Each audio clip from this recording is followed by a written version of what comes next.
Hi, in this video I'm going to show you how to solve one of the easy challenges from pwnable.kr. It could be a good starting point for a series of information security basics videos. As you can see from the description of the challenge, we will talk about hash collisions.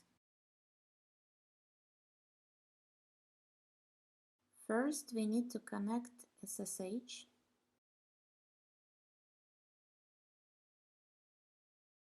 We have 3 files in the home directory. Let's take a look at call.c. According to this condition, the program requires one argument and its length should be exactly 20 symbols. In this condition, we compare hard-coded number with the result of check password function.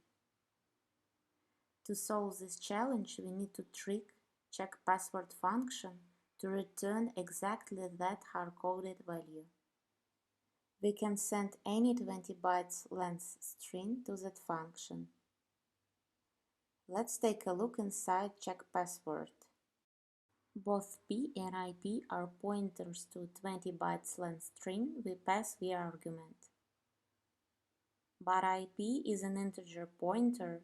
It points to first 4 bytes of the string. In this loop, we move ip to different parts of the argument with 4 bytes step each time.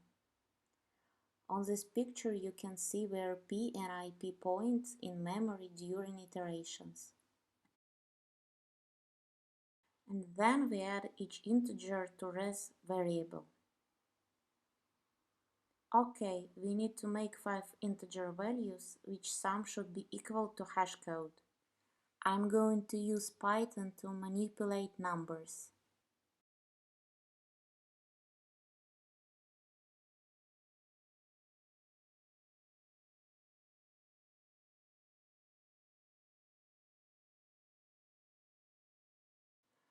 First, I divided hash code by 5 and round result. Then subtract resulting number 4 times from the hash code. Now we have 5 numbers 113626 4 time and 113626 I'm using 2 bytes function to convert numbers to string representation. First argument is how many bytes we have to represent the number. Second argument is the direction of bytes in the number, big endian or little endian. By historical reasons, integers are little endian.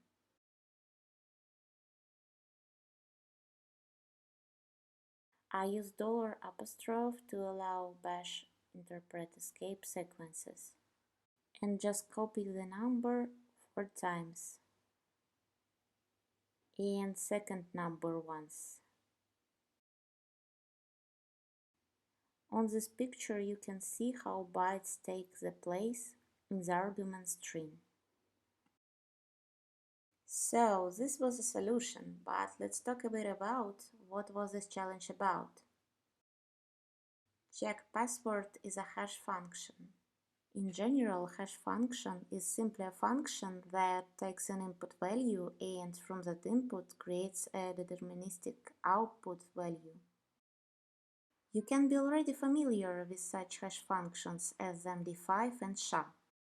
But what is the most important in case of our challenge is that sometimes for 2 different inputs you have the same output. Such situations called collision. If hash function used to verify file or payload authenticity, an attacker sometimes can modify it without changing the hash sum. More information about hash functions and collision attacks will be in the description below, as well as link to pwnable.kr. Thanks for watching.